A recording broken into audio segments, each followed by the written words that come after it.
emergency procedures. Sport, a big night of football in England and Scotland gets underway later this hour. Premier League leaders Liverpool host Arsenal in the fourth round of the League Cup, while Chelsea take on Manchester United just after 8. Scottish Premiership pacesetter Celtic meet St Mirren. And Will Bailey's leaving Strictly Come Dancing after hurting his knee during rehearsals. The Paralympian says he's gutted. That's the latest. I'm Annie Green. Love Sport Radio.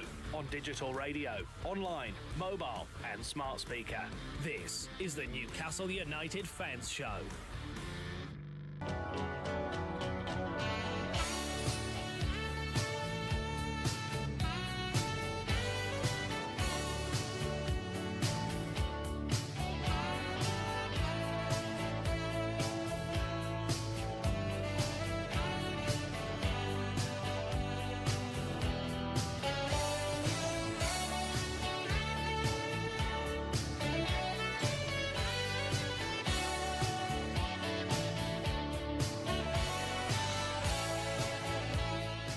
You are listening to the Newcastle Fan Show on Love Sport Radio with me, Charlie Hawkins. I'm absolutely delighted to say I'm joined in the studio by a returnee who, if you obviously you can't see us, you can see us on YouTube via the stream.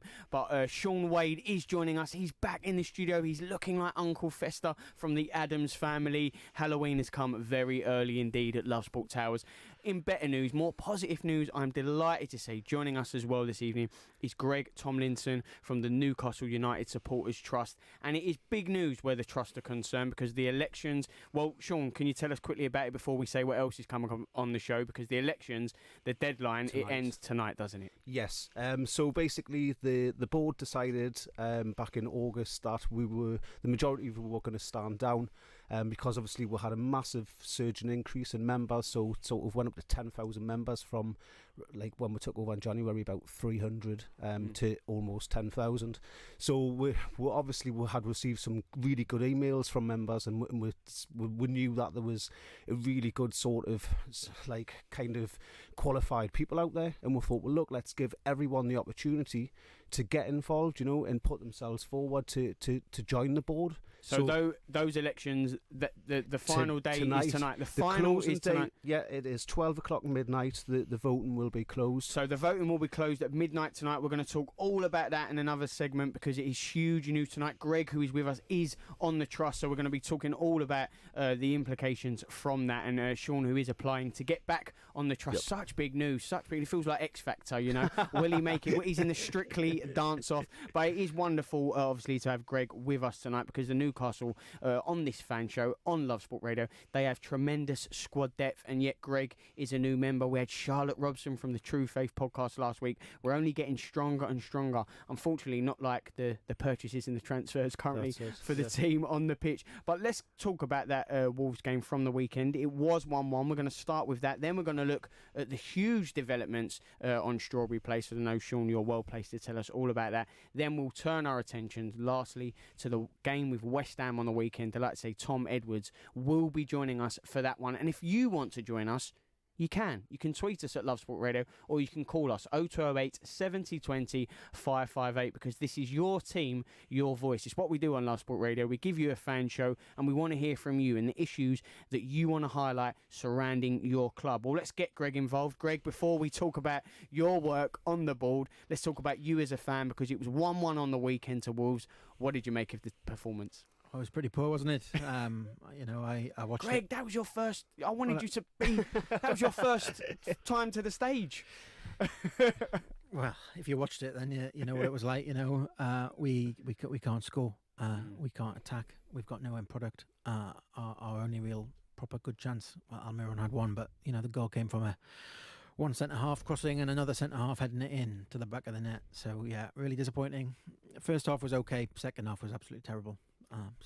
Yeah, it is always a bit of that football cliche, a tale of two halves. But I felt like, if we're just basing it on the first half, Newcastle, they were good. I felt like they had another goal in them. And, you know, it was a great header by Lascelles. You know, they could have maybe got something more out of the game. It was a shame they didn't carry. I know we're not going amazing in the first half, but whatever they had going for them in the first half, we know Wolves were going to come out and step up. That momentum didn't carry over into that second half performance, Sean. Well, in the first half, I think Wolves looked a little bit bit tired, but obviously they had just been playing in the European match and stuff on the Thursday, so that all taken into account. But again, with Joe Linton was nowhere, even sort of when Lascelles scored, and we have to remind ourselves that Lascelles, being with defender, is our lead goal scorer at this moment in time with 1. Do you know what I mean? That's how bad things are.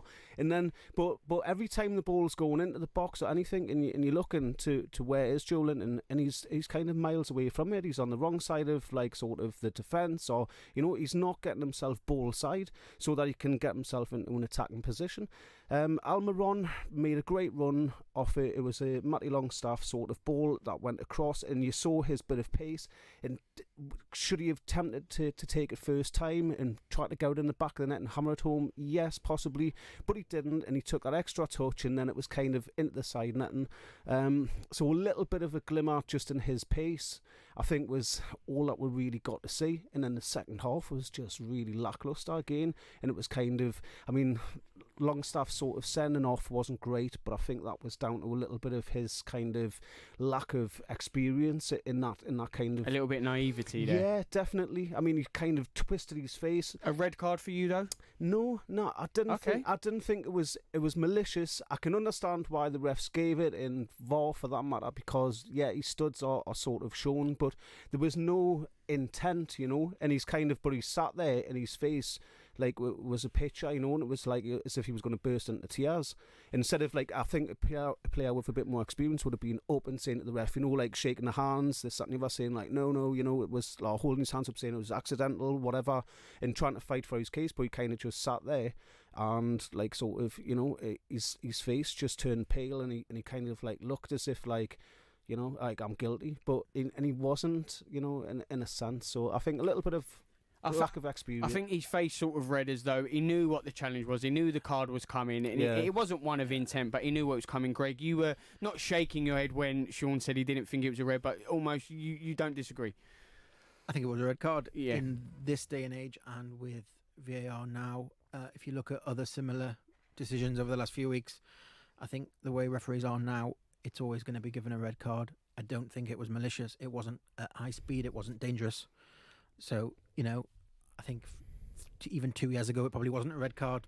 But the way the refereeing is in the Premier League at the moment, I think, it was almost inevitable once it had happened, really. Yeah, especially, it's interesting you mentioned the way the Premier League is now. It's all about player safety, studs high, it was on the shin and dangerous tackle. There was, it's rightly so, Greg, you mentioned full speed and stuff, and whether there is intent, it's still a foul, it's still a red. It's a tough one. I think he knew it was a red card. It was another it's a tough thing, one. though, where Sean Longstaff actually played the ball to Joe Linton, and he kind of chested it or something. His control was really poor, which sent the ball into kind of no man's land, and then the pair of them kind of went towards the ball, and then Joe Linton kind of pulled out of that, and then so Longstaff was left with just kind of get a foot on the ball, and then that's when I would call it more of a collision. It was a 50-50, and that's why I would say wasn't for me so much a red card, more a good telling off or something, But but Sean, if that's on the other foot, would you not be not crying for a red card? If that would have happened to Longstaff, you wouldn't have been saying, come on, that's a red, because they can be dangerous. This one wasn't, but I think he's got a nasty sort of thing above. Well, it was into the thigh, wasn't it, sort of thing, but it wasn't full on a full set of studs, it was more sort of the front end of his boot. But for me, I think even if it was the other way on, I wouldn't be sat here saying that was definitely a red and Newcastle should have had this. I would be saying, I think it's a weak red card. A red card nonetheless in today's football, but I think a weak red card, So I think they should look at stuff maybe like this with VAR and say, well, look, that's really malicious, that's intent, 3-match ban. And then stuff where it's kind of, it's a little bit 50-50, still a red, but maybe they should say maybe it's a 1-match ban and bring things into play a little bit better like that. Well, let's look at another couple of incidents from the game, because you mentioned your record summer signing, obviously Joe Linton, and saying that, we need these moments from him, we need these moments of magic, something to spark. Steve Bruce, after the game, said that he's feeding off scraps. So can we fully blame him? Is he right in saying that, Greg? Well, I think he is feeding off scraps, but equally he's being asked to play a role he's probably never been asked to play before in his life, as a lone striker, very isolated. Solomon Rondon did a brilliant job in that position last season, but even as a seasoned professional with multiple seasons in the Premier League, it took him 5 or 6, 7, 8, 9 games to get going. So I think, he's been put in a really difficult position. Clearly, in the past, he's played in a very different system. He's played wide left of a front three, I think, quite a lot. Clearly, he looks like he's never played with his back to goal before. He's being asked to do a job for the team that clearly, he's finding very, very difficult. And as a result, chances aren't coming, particularly the team, in terms of, fighting off scraps. But I guess the team as a coherent unit isn't really functioning properly. So that's all. What else can he do in that situation? I feel quite sorry for him, actually, coming over and being put in that situation. Sean, do you agree with that? Yeah, I do. But I'm very suspect about this whole £40 million price tag. In what sense? Because Mike Ashley made this big song and a dance about how he was so desperate back in January to sign Joe Linton, and Rafa wasn't interested in things, and Mike Ashley was all, well, but we can sign him and this, that and the other. And then Rafa's then kind of, his contract's not renewed, aka sacked. And then basically before Steve Bruce is brought in, the Joe Linton deal is done, and it's all this, we've bought this £40 million striker and we've smashed the record and things and stuff like that. I don't think that's the case at all. I think he's possibly a £20 million player, but I think there's add-ons within his clause that could take it up to 40 million. Say, for instance, if we're qualified for the Champions League, then his wage or his price would then go up if he scored so many goals, if we win a cup. So I think there's a lot of different add-ons, and what they've fed to us is the end product of a £40 million player, because there's that possibility of it, But it's the same when to dress it up so the fans to dress think it they're up. getting a better player. Yeah. Do you believe that? I think that's why Ashley's been so desperate to have him in, so that he could then, and he's bought through this same agent that he's been using, so that they could then go like, we've got this 40 million player. I mean, the rumour has it that deal was lined up in January, February, so it's been in the pipeline for a while, and Rafa didn't want him, or rather, Rafa didn't want him at £40 million and thought that there was a better use of the budget. Rafa, I think, has come out and said he thinks he's a decent player, by all accounts, but he 20 million bracket, not 40 million bracket. So it does stink a little bit. Do you think that they've paid 40 million from him, though, Greg? Well, at this moment in time, no, and that the way the way the club reports transfers, that probably includes wages. Mm-hmm. Agents' fees and everything all added on. Yeah. Mm-hmm. So, they made a big deal about it, and at the moment, it's not looking good. Well, obviously, another thing that they're not reporting, shall we say correctly, is obviously the attendance figures for the games. It felt like another, was it 8,000 turned away from the not turned away, obviously stayed away from the game on the weekend, Sean. There was 37,000 there. Was it 37? They said 46,000. Yeah, that's why I said 8,000. Yeah, that's tickets sold, isn't it? And so I was told by somebody who claims to have a source, take it with the proverbial pinch of salt, but there was 37,000 Newcastle fans in the stadium. Add on the travelling Wolves support, and that's what you've got. That can't be substantiated, but look around, lots of empty seats. Mm-hmm. I saw a lot of empty seats there. I didn't see. I was told there was a lot of empty up in the level 7 and things and stuff like that, and obviously the corporate side. And when I was looking, I was thinking it looks like there's about maybe like sort of 8,000 down or something like that, and that was the figure of Newcastle fans. So if it is closer to the 37,000, then it's a huge amount. That's got to be the lowest attendance ever in the history of the Premier League. And just very quickly, from that game, the 1-1 game, because obviously Wolves got back into it with an error from the keeper, Dubravka, who is Mr. Reliable, Mr. Solid, just got the 6-year contract. Greg was not happy at Mr. Reliable, Mr. Solid. He normally is. He's right up there. I know Ketch, who's on the show, he's a big fan of him when we've spoken to him before. Greg, you disagree? No, I'm a big Dubravka fan, and he what he brings to the team as a whole in terms of how it performs, far better option than the other two on the books. But he's becoming a bit Hugo Lloris. Really? As in a big Rick. I think I could probably 5 or 6 in the last That's year. not good. You've just signed him to a 6-year deal, Greg.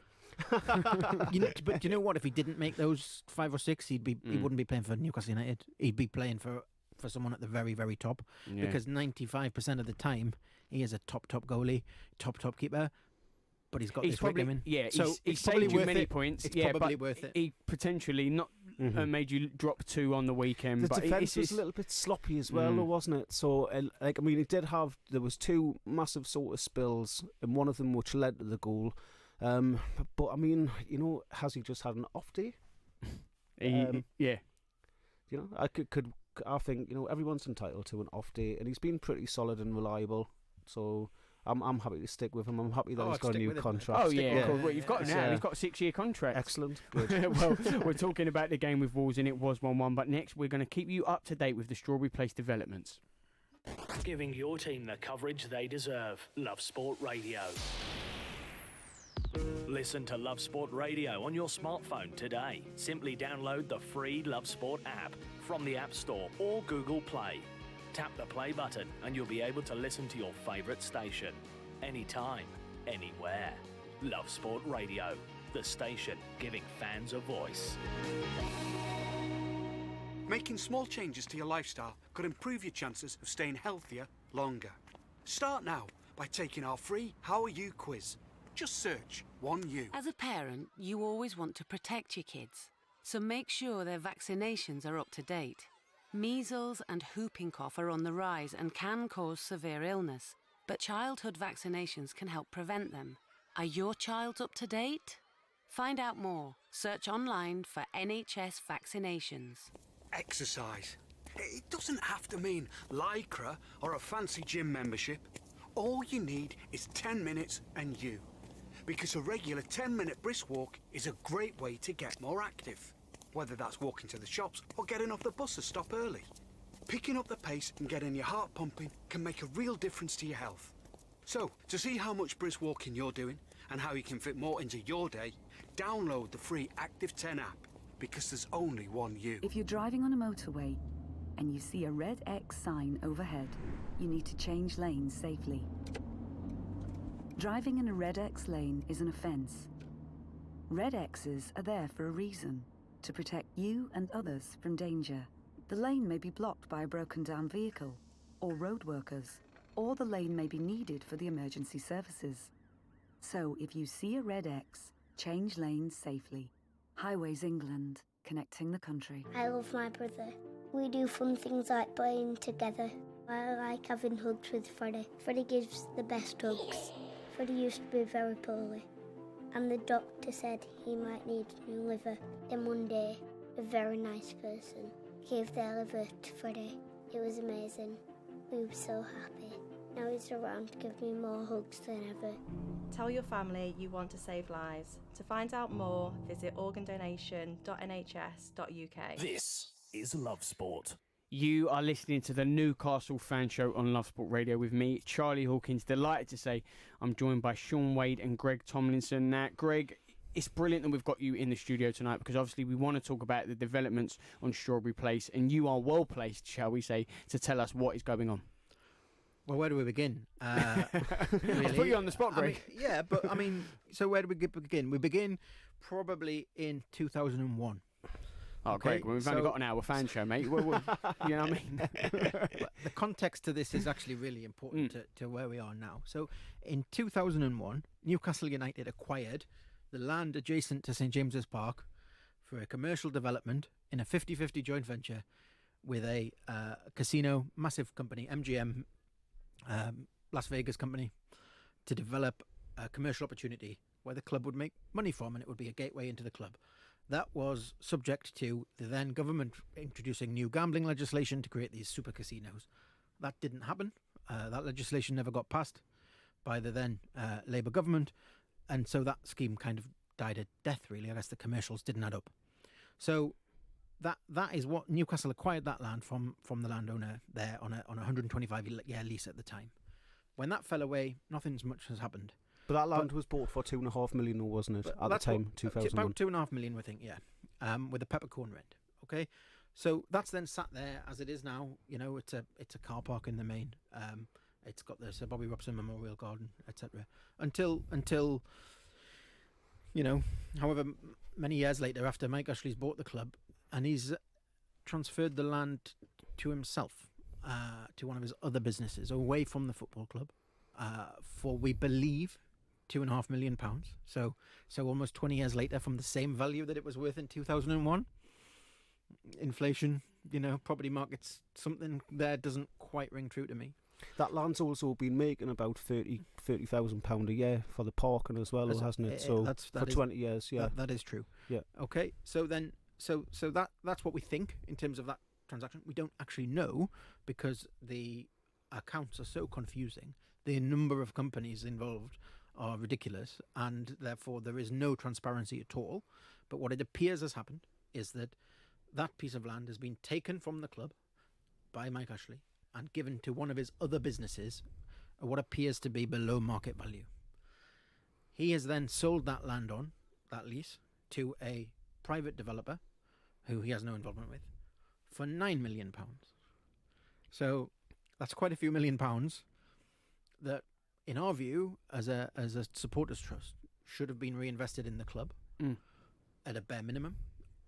Or more so, that piece of land should be used for a number of reasons. One, it could be used for a commercial development where the club can take the income, and that can actually drive the income of the football club and be reinvested in the team and the community, etc. It could be used as a site to develop the links between the stadium and the city and some sort of community asset there as well. And equally, there's some concerns over whether it would inhibit future expansion of St James's Park. Obviously, that's not going to happen anytime soon under the current, I guess we're just talking about attendances. But in the future, why would you constrain the development of something that's been there, for many, many years and will be there for many, many years after Mike Ashley has gone? So they are the fundamentals. So there's a planning application in at the moment. It's due to be determined within the next couple of weeks for mixed-use development, some residential, hotel, etc. The Trust, in light of feedback from our members, engaged a specialist environmental and planning solicitor who has submitted a very well written objection to the local authority in terms of that planning application. But equally, they already have a planning application for a slightly different development from a couple of years ago that is still technically there. They could use that. We don't know if they would, if the finances add up there. Why would they be going in for a different planning application to change their scheme if that was a viable option? We don't know. So, I mean, that's a lot of detail, but the summary is basically it stinks. And, it looks like that piece of land has effectively been asset stripped from the club for Mike Ashley's own gain. Personal gain, yeah. This is unbelievable. But it's that thing of that, the only stand that can be developed and expanded at St James's is the Gallagher end. So these buildings that are being proposed are hindering that development. So even if Mike Ashley wants to sell the club, then basically any prospective new owner coming in, if then capacity is starting to be full and the demand's back, because when Mike Ashley took over St James's, there was like a 15,000 fan waiting list for season tickets, so there was demand there, and he's crushed that, And what is it now? Do we know? Well, it's minus 10,000, because people have packed in, so no one, slowly but surely people are waking up to what's going on and would don't want any part of what he's doing, because it's undermining everything that a football club should be about. Like, a club should want to compete for cups, for games, for league position, and Mike Ashley just seems intent on, just as long as we just stay in the Premier, to have his worldwide advertising beamed around the world for every game, so that he's got his advertising there, and it's kind of a bumper for Sports Direct, I suppose. Have you been to St James's Park? I haven't actually. No. Number one, you need to go. Yeah, because it's the best stadium in the country, and I mean that, and not just because of what it is, 52,000, and its facilities. There's some there that are Spurs' new stadium in terms of what's inside, but it's one of the very few stadiums in the country that location-wise is phenomenal. It's in the city centre. Mm-hmm. You can get off the train and you can walk up and you can go in any pub and you'll be welcomed as well. More often than it's got 108 pubs. It's got the most amount of pubs on the doorstep of any football stadium in the country. So it's a massive missed opportunity, because that this piece of land we're talking about, which is adjacent to the ground, is that link between the rest of the city and and the stadium. So how can we stop this then? How if he has sold it, and obviously, what can we do now? Is it too late, Greg? Or well, I think we've objected, as have around about 1,000 now other Newcastle fans. But because what is that next step? Well, the planning. Newcastle City Council will determine the planning application. We think maybe next Friday. But equally, the developers say that they would revert back to the scheme that they previously got consent for. We're in a pretty difficult place here. It's going to be difficult to stop it. I met with the developers actually on Tuesday. The managing directors of Helios and Marico Asset Management, and it's not actually nothing against them personally. They are in this position as a consequence of the deal that Mike Ashley's effectively done, and it's a mess, really. And there's no comment from the club, is there, on this? They say it's nothing to do with them. Right. Even though we're in this mess because of Mike Ashley's actions, so that's that thing. He doesn't want to take no responsibility for his actions, but that's just another thing of how, in my opinion, his assets stripped the club. I mean, obviously, just wants to walk away from it and put nearly £10 million in his pocket for it. I think it's this, and there's lots of other issues. I keep coming back to the money. Where's the money gone? Effectively, and it's all about transparency. And when we're not the only club who need transparency with our owner. There's a lot out there, and some people certainly in the lower leagues look at us and think, oh well, you're still in the Premier League, fine, but believe me, we're not. And it's these owners can effectively do what they want, and there is literally no transparency over it, and it needs to change. And I think the only way that's going to happen is through regulation. Well, hopefully you're in the correct place to make it change, because obviously, Greg, you are currently on the Newcastle United Supporters Trust. Sean, you are not on the Supporters Trust. Not at this moment. I want to make that clear. But that can change because the election ends tonight. So we will know tomorrow whether you are back on the Supporters Trust. And we're going to be talking about the election and the Newcastle United Supporters Trust next. This is Love Sport. If you're in business, I bet you hate wasting money. We Do Taxi Tops can help you achieve minimum wastage on your advertising costs and maximum exposure. Our revolutionary taxi tops can target your potential customers in the right place at the right time, so your message has the greatest potential for making an impact. We Do Taxi Tops. Visit wedooh.com. We Do. The smarter, quicker way of advertising in London, supporting London businesses of all sizes. Hi, I'm Dean. I work for a successful shipping company in Suffolk. Ever since I heard about people's success with the spokesmansaid.com, I knew I had to investigate for myself. Every time I need to compare car insurance, home insurance and energy bills, I always contact a spokesmansaid.com. This year alone, I saved over £260 on my car insurance and also £585 on my energy bills. I saved big through a spokesmansaid.com, and you could too. With a spokesmansaid.com, fighting for you, saving you money. Brilliant, I've finally quit. I can keep up with my kids now. I feel like I've got my life back. It's an amazing feeling when you stop smoking. Experience it for yourself with help from Smoke Free. Our range of free support can help you quit for good. From our app to emails, face-to-face and online communities. Search Smoke Free, because there's only one you. My mum and dad say that I don't need lots of sugar. I'm sweet enough already. So we used the Change for Life food scanner app to find out how much sugar is in our food and drink. It's surprising how much we found. So I put my detective hat on to find the healthier choices. Woohoo! Found one, Mum! You can be food smart too.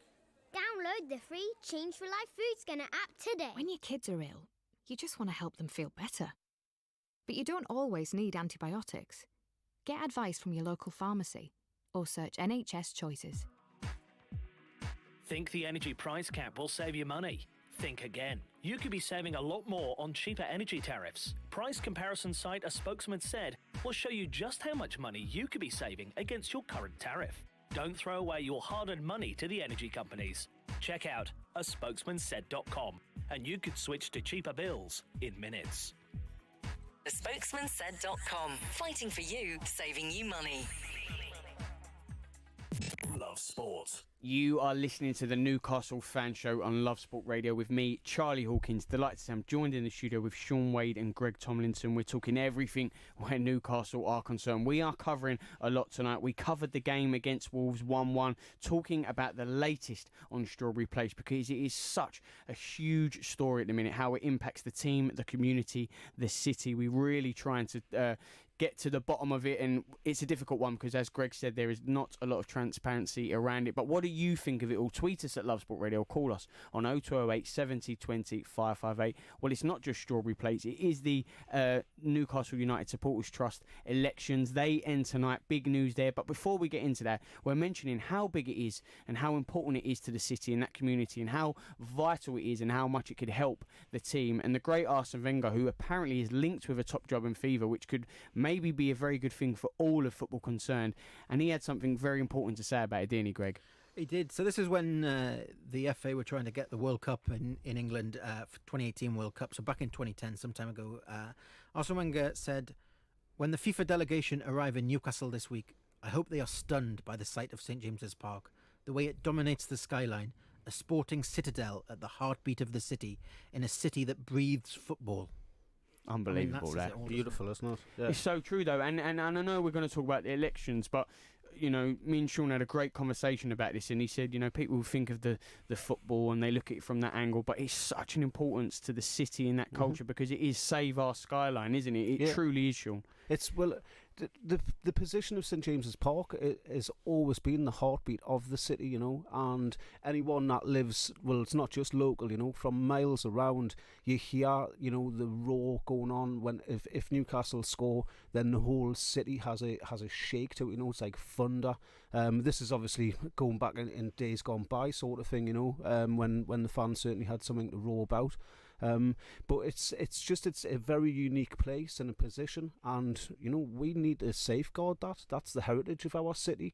So the way that Ashley's kind of sort of set about landlocking the stadium, if a new owner were to come in, then for them to take the capacity up, they would probably have to be looking at like demolishing it and outsourcing to a different area, you know, to rebuild the stadium.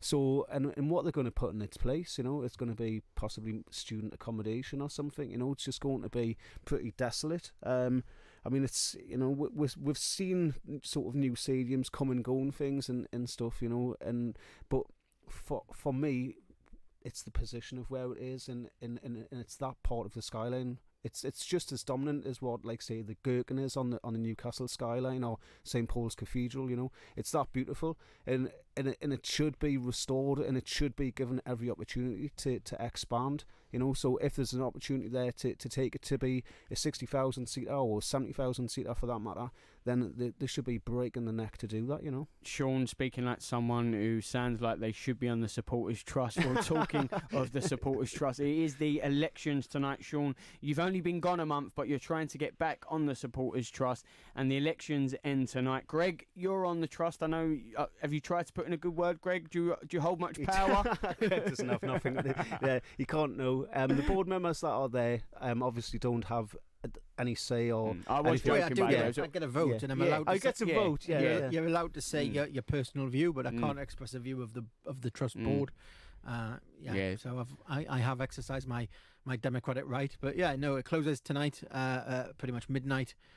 You know, I don't know what the Prime Minister's doing, calling some other sort of vote at the same time while this is going on. He should have waited until this was out of the way, shouldn't he? Yeah. So how does it work then for people that aren't familiar with it? You know, how many spaces are there, or you can just add on? How many votes are there? How does it all? How long is the voting process? And did you have to make a case why you should be back on, Sean? Can you do this now? Well, what happened was in August we decided that the majority of the board was going to stand down, and we voted for 3 board members to stay on.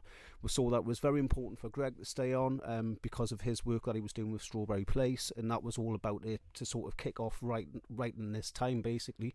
Linda Bush stayed on because she's part of sort of the diversity and stuff and things like that, so she had a lot of work going on, so we elected for her to stay on, and then Thomas to stay on.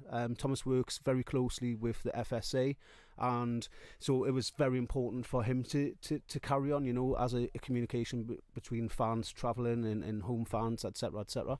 So the rest of us all stood down. Alex Hurst, who was the chair, stood down, and it was a case of let's bring in people if they want to, get an opportunity to join the board. There's some very talented people out there in the Northeast. We've had some great candidates. There was 9 candidates that came forward. Myself and Alex both put ourselves back forward for it. Oh, and in ANF as well. So we were 3 ex-board members that put ourselves forward for it again. And it's kind of... So how many more are they accepting on to the original 3? Well, we're going to have 4 places available. 7 on the board in total. So reducing the size of the board down quite a lot, actually. Yeah. We thought it was best to reduce the size of the board down to 7 people, and with Norman Watson staying on as secretary. And then that way it would be kind of a smaller unit, but a more productive unit. That's what we're hoping for. If that doesn't work, then there's an option to increase the size of the board going forward. But hopefully, with the 7 that's going to be voted on, it will be a very successful unit. 4 places out of the 9 available. You've got just under 50%. 7? Yeah. I thought you already had 3 members. You were getting to a total of 7. Yes. Sorry. Yes. So out of the 9. Yeah, so out of the 9 candidates... 9 candidates, 4 places. Yeah. Greg, how did you get spot on the board? You can't even do simple maths. I should be elected. We might have 5 places available at this rate. With math like that, you qualify. There you go.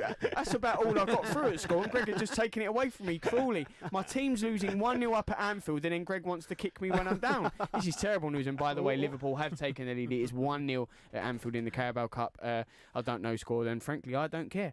But let's go back to it. So 4 obviously out of the 9, and is it only how many people get to vote? Is it just the current 3 members, Greg, or No. There's the membership. All the membership. So basically, there's just shy of I think there's about 9,500 or something like that, or something members that were eligible to vote, and they can vote for 4 different candidates or up to 4 candidates. So if they wanted, they could just vote for one person, etc. It was kind of. Did you have to give a reason why you went to come back on the board and sort of state your case? All the candidates had to fill out a manifesto to say why they wanted to be elected on the board and things. So, and to be fair, I mean, I've read through all of the candidates' manifestos, and they're all good. It's a very strong sort of list. So we stepped down in the sense that we didn't want to be the ones where people could say, well, there's better people out there, better positioned for X, Y, and Z. So we've said, right, well, let's open it up. If anyone out there thinks they can come and do a better job, then put yourselves forward, because what we want is the best for the trust. So of course. At the end of the day, I'm quite happy if I'm not voted on, and I look at the candidates that are there, and any one of them, if they're voted on over me, I'm going to be happy, because like I say, they are really strong candidates. So Greg, are you currently reading Sean's manifesto? I just saw Sean's delightful face. Greg, are you telling? Wait, he is. What's worrying me is Greg, who is a key integral part and is still on the trust. You know what worries me? I don't think Greg has cast these votes yet. He knows he's got to with that. He's not read your manifesto. You saw Sean's manifesto. He's reading it now. Sean, it was written in crayon and thought, I'm not taking this seriously. I kid, of course. Are you just reading it now, Greg? Come on. I was just having a quick browse. Yeah, I've already cast my my votes. You got 4 votes. Yeah, I'm just having a bit quick of a browse, bit of a recap. It's been going on for a couple of weeks. I voted within 5 minutes of it going live. Of course. So just having a quick look through. Can you vote for yourself? Sounds like a silly daft question, but can you? Yeah, there was an option to do that. Yeah. I took that option. I thought at least I've got 1 vote. A man after my own heart. I would have done exactly the same. But no, and so people have had a few weeks, obviously, to vote in, Greg, and it ends tonight. Will we know at the strike of midnight? No. So we have a meeting. Normally Newcastle are first, didn't they? They're very quick on that. Well, I know it's first one in, isn't it? Yeah, it's like the North East. There you go. Hopefully. So no. The results will be announced on Friday. We're having an open meeting for members, the Herschel building in Newcastle City Centre, University building. So yeah, come along on Friday night. What about non-members? It's not inclusive, is it? I want to go. I want to report for it. You need Love Sport Towers. I'm sure we can get a press pass. I'll be there on Friday. It sounds good. It's my day off. I can make a weekend of it. Well, of course, we're looking at the game with West Ham net. We're turning our attentions back to football matters. I'm delighted to say Tom Edwards will be joining us. Giving your team a voice. Love Sport Radio. Full of skill, full of flair, full of desire. Fulham FC is full of fire. Oh, what a goal! Be there at Craven Cottage as Fulham continue their surge towards the top of the Sky Bet Championship. Watch the unmissable action live in SW6, home of London's original football club. Absolutely brilliant. Grab your tickets now at fulhamfc.com. Hi, my name's Bob. I'm a retired civil servant from Durham. I used the advice that a spokesman said gave me to haggle with Sky to reduce my monthly payments from £86 per month to £43 per month, which was a saving of £774 over the 18-month contract. A nice little result, if I say so myself, but it was only due to a spokesman said on his brilliant advice that I was able to do a deal for the new contract. With a spokesmansaid.com. Fighting for you, saving you money. Driving too close to the car in front gives you less time to react. You may not realize that you're tailgating. Leave a 2-second gap between you and the vehicle in front. When it's wet, leave a 4-second gap. By staying back, you give yourself time to react. Stay safe. Stay back. Highways England, connecting the country. How are you? How are you really? Modern life can be busy, and sometimes it's easier to look after others before looking after yourself. But there's only one you. And making small... Newcastle fan show on Love Sport Radio with me, Charlie Hawkins. I'm joined in the studio by Newcastle United Supporters Trust member Greg Tomlinson and Newcastle United Supporters Trust wannabe Sean Wade. It could very well be soon. Yeah. But I'm now also delighted to say Tom Edwards has joined us. Tom, it is always a pleasure to talk to you. Normally we hear your dulcet tones on the West Ham fan show. This time we welcome you. We invite you to the Newcastle fan show. You're giving us the opposition view. It's a big game on the weekend. What are your thoughts ahead of this one, mate? Hi, mate. How are we? Yeah, well, I was just hearing the lads and everything. I think it's around the club at the minute at West Ham. It's not the most positive either, to be honest with you. And I think that the lads, I'm expecting a performance, to be honest. I think we've been below par for the last 3 or 4 games. I think there's a game like Newcastle, no disrespect, but I don't think they've got too many weapons looking at to hurt us defensively. And I think it's a bit of a chance for the front six to actually show what they're about. Because Newcastle are really good defensively. I'll be impressed with them in certain games. Particularly against the big side. So I think it'll be a big challenge, but I'm expecting a response, to be honest, this weekend. Hi, Tom, it's Sean. Tom, I agree with you to a certain extent. You know, we'll be foolish to say anything else. You know, we've just been sort of so hitty-missy, and I think Steve Bruce is sort of clinging on to a result against Tottenham and then a result against like sort of Man U. But other than that, it's, you know, we've had some terrible results. You know, the real kicking from Norwich and Leicester. And for me, I think, I was at your stadium last year, and I'm sure that's where Sean Longstaff got picked up with his injury, wasn't it? Yeah, it was. They both went in on a slide and tackle sort of thing, didn't we? And he came worst off. Yeah, and that was my first time to the new ground, and it's quite a bizarre atmosphere in there. It is. It's not suited to a football ground, but I was just wanting to get your sort of thoughts on the stadium and how they could possibly improve it. Yeah, no, I completely agree. I mean, I'm a younger fan, but still at the same time, I've got my heart is with the bowling ground, and I think it's something. Firstly, for the atmosphere to improve, I think it's an acceptance thing from everyone associated with the club, particularly the fans, that we can't go back. There's nothing we can do about it. Decisions being made. We've got to make the best of this situation, which is not the perfect one. But we've got to start making it more like home. I think at the start of the season, obviously, you know, football is a results thing. When results go on your way, it's easy to be upbeat.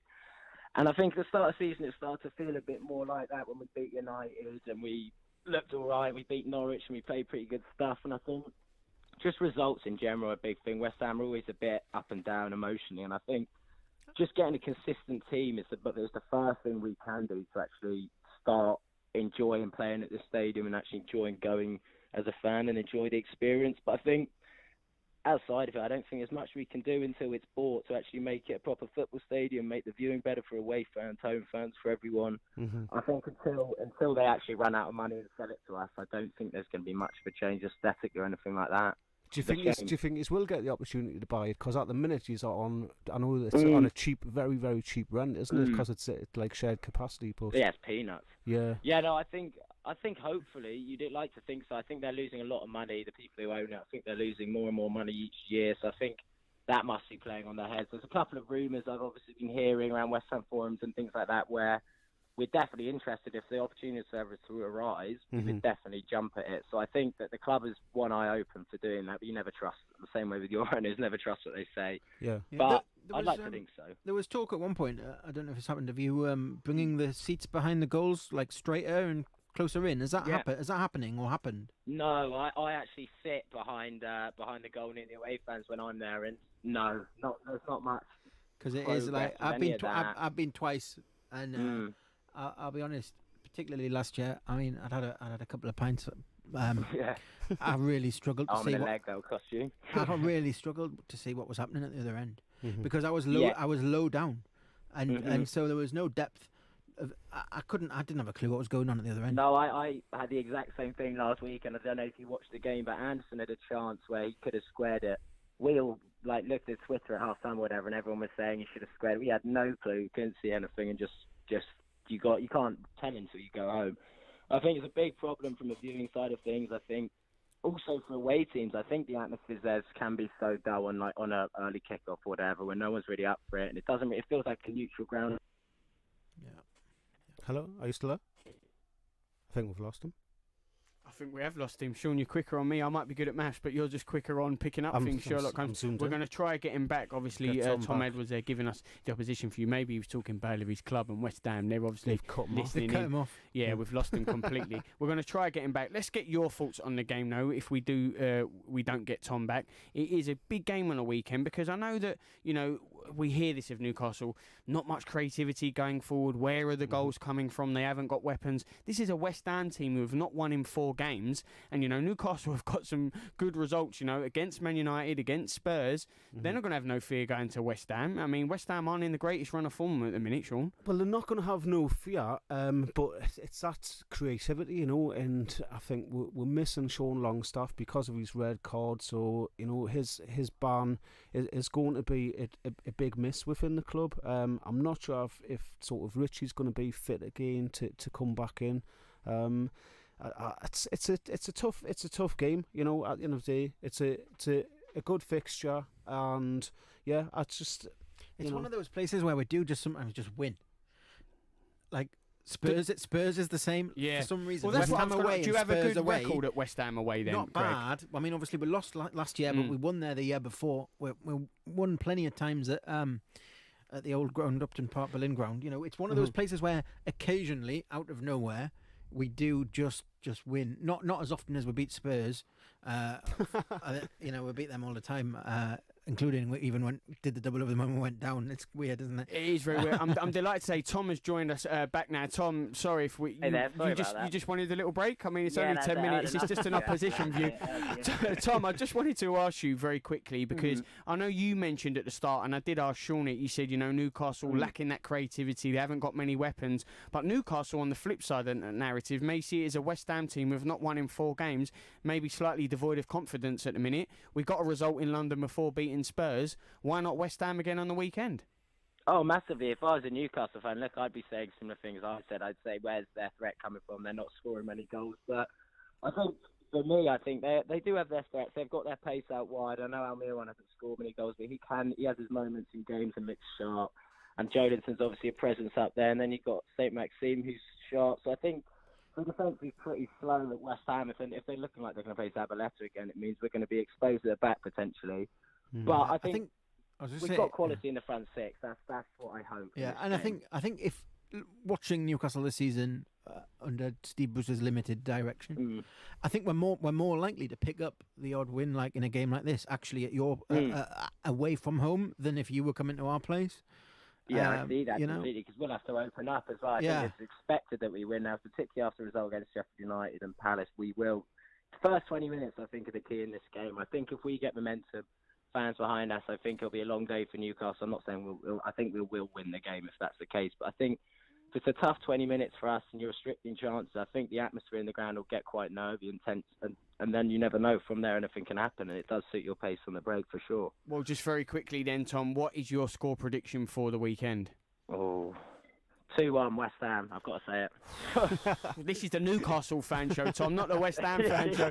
Tom, it's always a pleasure to get you on. I'm sure we'll speak to you soon. Tom Edwards there giving us the West Ham opposition view. And just very quickly, we're keeping you up to date with everything that goes on at Love Sport. Even when it is the fan shows, the games are going on. It is Liverpool 1, Arsenal 1. They are back in it in the Carabao Cup. 20 minutes played there. There seems to be a game on at Anfield. Let's keep our attentions on the game with West Ham on the weekend. Interesting, Greg, that you mentioned that Newcastle, not the best form at West Ham, but they are known to get a result there. West Ham aren't in this great run.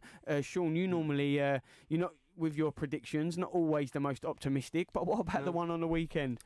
Do you know what? I'm just gonna throw it out there. I'm gonna say Newcastle are gonna win 1-0. Yeah? So, yeah, 1-0.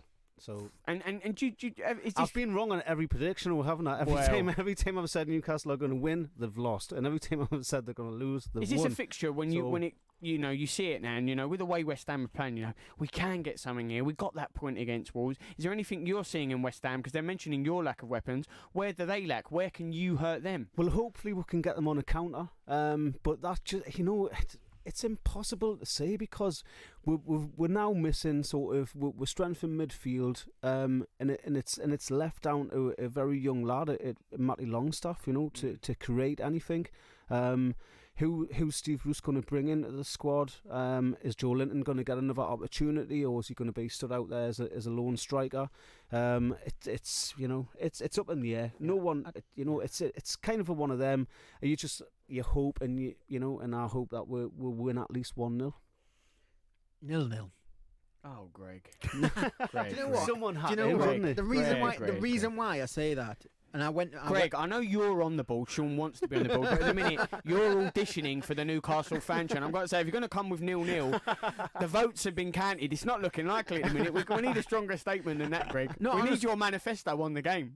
Honestly, I reckon the most likely score is 0-0, and I can explain why. Right? Oh, okay. I was at the Chelsea game a couple of weeks ago here down in London. We've got no attacking threat. You call them weapons. There was very little there. But equally, the team is still really, really well organised defensively if Bruce uses Rafa's tactics. The only time he tried to use his own tactics were let in 5. But we've got, I think, one of the best defensive records, even though we're near the bottom of the league. Certainly at home. Obviously, this is an away game. I think there's a fair chance that it's going to be a good old-fashioned 0-0, I'm afraid. Greg, as much as I enjoyed you giving your defence, no one ever wants a 0-0, but if it is 0-0, happy with a point away from home West Ham, another point again. We're not getting the 3 points, but you are picking up points. Yeah, if we pick up a point, then you've got to take that. Looking at sort of the way that the squad is, the unpredictability of sort of kind of, I hate to use this saying, but like a yo-yo club, and that's kind of where we are at the minute, because from week to week we're a yo-yo bloody club. It's a really crucial period now, right? The next 7 or 8 games, basically, I think, will decide which division Newcastle United are playing football in next season. West Ham, Bournemouth, Villa. It's a huge run of fixtures, isn't it? Okay, you've got Man City in there, then you've got Sheffield United, Southampton, Burnley, Crystal Palace. Well, Southampton just letting 9 goals. If you can't get a goal against them, Greg. If you're not getting points from that bunch of fixtures, obviously Manchester City, okay, we beat them at home last season, but I can't see that happening again. That's a defining 6 weeks now for that season, really, and it's pretty scary thought, really. But we said that at the start of the season as well, didn't we? With the first 9 sort of 10 fixtures, it was going to be so important, and it's just very quickly. I don't know how much you two like a stat, but if Newcastle on big chances created, if they were taking their big chances, Newcastle would be bottom on 0 points in the table. I've seen the Did you see I've seen the extra. I've seen the XG. Yeah, this is it. I think someone said that we're bottom on XG. Was it Sheffield United are 19th? Is it? Yeah. But theirs is closer to the team in 5th than it is to ours. I don't know if that's right. But You're that's 20th on the XG table. Yeah. But this comes down to the creativity, doesn't it? Do they know that we've got Steve Bruce as well? Yay! Well, we're still on 20th with his expertise. Can we just give Steve Bruce a little bit of time, a little bit of credit? No, Greg, I haven't. No, there's the answer. I was going to say you're a Steve Bruce fan, and the answer is no. He's obviously been given a very tough task, though, hasn't he? Yes, but he shouldn't be there in the first place, Yeah. and it's nothing against Agreed. him personally. Yeah. But, he shouldn't be the manager of Newcastle United. We've lost Rafa Benitez. There's various reasons why that happened. Let's not dwell on that. But you go out and you appoint someone, and you appoint someone at the bottom of the Championship. What are you doing? Well, what a note to end it on. This has been the Newcastle Fan Show. An absolute pleasure, to have Sean Way back in the studio and to have Greg Tomlinson with us. Greg, we can't wait for you to join us again in the season. Sean, we will know of your news by Friday, but we can talk about it next week. And you can join in, as you can on every fan show in Love Sport Radio, because it's what we do. You can join in, certainly on the Newcastle Fan Show, every Wednesday, 7 to 8. Love Sport. Full of skill. Full of flair. Full of desire. Fulham FC is full of fire. Oh, what a goal! Be there at Craven Cottage as Fulham continue their surge towards the top of the Sky Bet Championship. Watch the unmissable action live in SW6, home of London's original football club. Absolutely brilliant. Grab your tickets now at fulhamfc.com. As a busy mum, you're juggling loads of things. And when your kids are ill, you just want to help them feel better. But you don't always need antibiotics to help them get better. For things like sore throats, coughs and colds, you can get advice from your local pharmacy. And you don't need an appointment. To find your nearest pharmacy, search NHS Choices. You probably think you're pretty good at multitasking behind the wheel. I mean, you have to multitask to drive. So what's wrong with checking your phone? The thing is, your brain simply doesn't work. Even a quick look at a message, or firing off a quick reply, affects your concentration and makes you less able to react to hazards. If you use a mobile phone while driving, you're 4 times more likely to crash. Think. Put your phone away. As a parent, you always want to protect your kids, so make sure their vaccinations are up to date. Measles and whooping cough are on the rise and can cause severe illness, but childhood vaccinations can help prevent them. Are your child up to date? Find out more. Search online for NHS vaccinations. Brilliant, I've finally quit. I can keep up with my kids now. I feel like I've got my life back. It's an amazing feeling when you stop smoking. Experience it for yourself with help from Smoke Free. Our range of free support can help you quit for good. From our app to emails, face-to-face and online communities. Search Smoke Free, because there's only one you. Very quickly, there has been drama, there have been goals at Anfield, because it is Arsenal who now have a 2-1 lead after going 1-0 down in the Carabao Cup in under 5 minutes. Well, they are shocking the Liverpool fans, shocking their own fans, because it is Arsenal 2, Liverpool 1. It's not even half-time. But coming up next, well, it's the Orient Fan Show. I'll be joined in the studio by the E10 Mess podcast. 1-1 with Carlisle on the weekend in what was new manager Cole Fletcher's first game at home. Started bright, took that early lead. They didn't get that 3 points. We'll get the main talking points from the game and look at their next game with Morecambe. But as always, you can join in with the O's chat. So tweet us at Love Sport Radio or call us 0208 7020 558 after your news update next. On digital radio, online, mobile and smart speaker. This is Love Sport News. From the Sky News Centre at 8. Some relatives of those who died in the Grenfell disaster have called for the head of London Fire Brigade to be sacked. A report into the tragedies concluded more lives could have been saved if residents hadn't been advised to stay in their flats. Commissioner Danny Cotton says she's sorry they didn't save everyone, but her staff faced unprecedented circumstances. Tiago